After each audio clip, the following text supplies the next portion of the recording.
اے پیغمبر صلی اللہ علیہ وآلہ وسلم، اپنے پروردگار عالی شان کے نام کی تسبیح کرو، جس نے انسان کو بنایا، پھر اس کے اعضاء کو درست کیا، اور جس نے اس کا اندازہ ٹھہرایا، پھر اس کو رستہ بتایا، اور جس نے چارہ اگایا، پھر اس کو سیاہ رنگ کا کوڑا کر دیا۔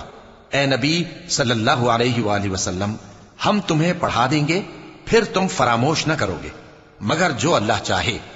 وہ کھلی بات کو بھی جانتا ہے اور چھپی کو بھی، اور ہم تم کو آسان طریقے کی توفیق دیں گے، سو جہاں تک نصیحت کے نافع ہونے کی امید ہو، نصیحت کرتے رہو۔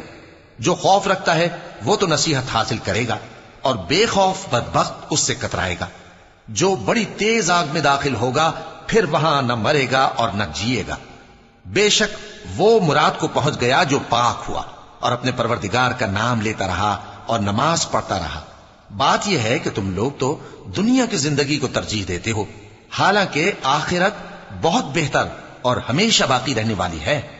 یہی بات پہلے صحیفوں میں بھی درج ہے، یعنی ابراہیم اور موسیٰ کے صحیفوں میں۔